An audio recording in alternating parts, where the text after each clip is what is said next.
Tahun 2016, di sebuah kota kecil bernama Muara Teweh, Kalimantan Tengah. Pagi itu tampak biasa saja. Burung berkicau, jalanan lengang, dan kehidupan berjalan seperti biasanya. Tapi di balik ketenangan itu, sebuah kisah gelap sedang menunggu untuk tercatat dalam sejarah kelam kota ini. Fadlianor, atau biasa dipanggil Fadli, seorang karyawan berusia 26 tahun, terlihat keluar rumah dengan wajah datar. Ia dijemput oleh atasannya, Kilindra Kandraeta, yang akrab disapa Indra. Mereka berdua tampak seperti rekan kerja biasa, satu atasan, satu bawahan, bersiap memulai hari mereka di proyek bangunan. Tak ada yang menyangka bahwa pagi itu akan menjadi perjalanan terakhir bagi sang atasan. Sekitar pukul 8.00 WIB, Indra menjemput Fadli di rumahnya. Mereka tak langsung menuju lokasi kerja, masih sempat mencari peralatan, cangkul, sekop, dan bahan bangunan lainnya. Waktu berjalan perlahan, jam menunjukkan 10.30 pagi ketika mereka kembali ke rumah Fadli.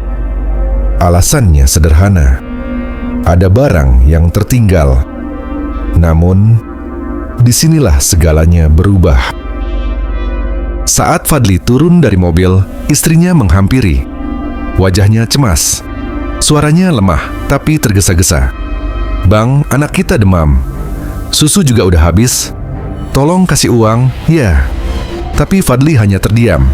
Ia tahu, tak ada uang di dompetnya. Gajinya belum dibayar.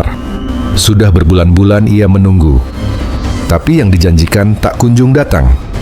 Saat itulah, bara yang selama ini disimpannya mulai menyala. Indra, sang atasan, masih duduk di dalam mobil. Dan dalam sekejap, pertengkaran kecil pun berubah menjadi ledakan emosi yang tak terkendali. Fadli kembali ke mobil. Wajahnya merah padam, matanya tajam, campuran antara putus asa dan amarah. "Uang gaji saya mana, Pak?" katanya dengan suara berat. Tak ada jawaban yang memuaskan, entah karena kesalahpahaman atau kesombongan sesaat. Tapi dalam sekejap, logika hilang digantikan oleh amarah. Saat itu, Fadli kehilangan kendali atas dirinya sendiri. Dan satu pukulan mengubah segalanya. Indra terjatuh. Sunyi, hanya napas berat dan ketakutan yang tersisa di antara keduanya. Fadli sempat terluka di lengannya sendiri. Dengan kain seadanya, ia membalut luka itu, lalu membawa mobil bersama jasad korban di kursi depan. Semuanya terjadi begitu cepat, terlalu cepat untuk disesali. Di rumah sakit RSUD Muara Teweh, ia merawat lukanya. Jam menunjukkan pukul 5.30 pagi ketika ia kembali ke rumah. Di sana, pikiran gelap mulai mengambil alih. Bagaimana menghilangkan apa yang terjadi? Gumamnya dalam hati. Hingga akhirnya, di sebuah jalan tanah berlumpur, kilometer 24, Desa Hajak, Kecamatan Teweh Baru, ia berhenti, tanpa rencana, tanpa arah, hanya mengikuti insting yang kini sepenuhnya dikuasai rasa takut. Dan di sanalah, korban dikubur diam-diam dalam tanah yang dingin, tanpa doa, tanpa penyesalan yang sempat terucap. Setelah semuanya terjadi, Fadli kembali ke Muara Teweh dengan hati yang berat dan pikiran yang kalut. Ia tahu, setiap barang yang tersisa bisa menjadi saksi bisu dari perbuatannya. Malam itu, di bawah langit gelap jembatan KH Hasan Basri, suara air sungai terdengar pelan tapi menakutkan. Dengan tangan gemetar, ia melempar cangkul ke bawah jembatan. Menjadi tanda bahwa satu bukti telah lenyap. Tapi belum selesai. Perjalanan masih berlanjut menuju perbatasan Kalimantan Timur. Di sana, di tengah hutan yang sepi dan jalan tanah berlumpur, ia membuang pisau yang telah menorehkan sejarah kelam hidupnya. Tak hanya itu, ia juga membersihkan darah-darah di mobilnya. Setiap tetes yang terhapus seolah ingin menghapus dosa yang sudah terlanjur dilakukan. Namun kenyataan tak bisa dihapus, seperti noda di kaca jendela. Setelah kejadian itu, Fadli menghilang, seolah bumi menelannya. Polisi mencari, tapi jejaknya samar. Tak ada saksi jelas, tak ada bukti kuat. Kasus itu perlahan tenggelam, hingga banyak orang mengira semuanya telah berakhir. Namun, tahun 2019, 3 tahun kemudian, kenyataan mulai muncul ke permukaan. Fadli akhirnya ditangkap. Dalam pemeriksaan, ia mengakui semuanya. Motifnya sederhana, tapi juga menyesakkan. Sakit hati karena gaji sebesar 1,4 juta rupiah yang tak kunjung dibayarkan.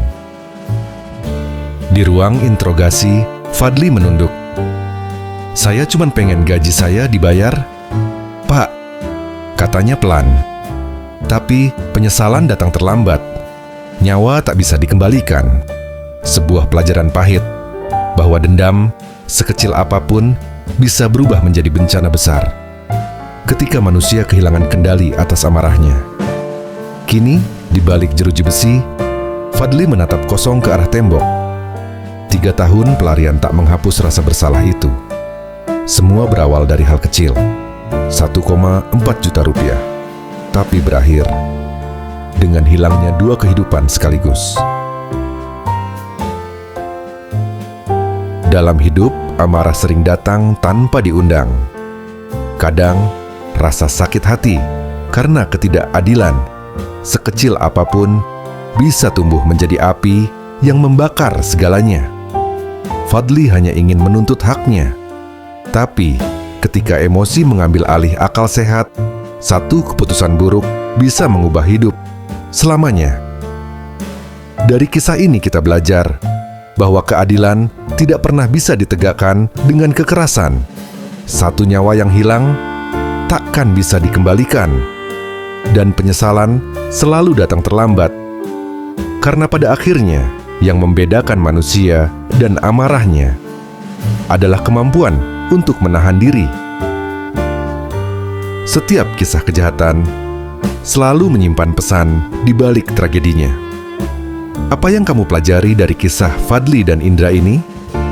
Tulis pendapatmu di kolom komentar, karena mungkin suara kecilmu bisa menjadi pelajaran besar bagi orang lain.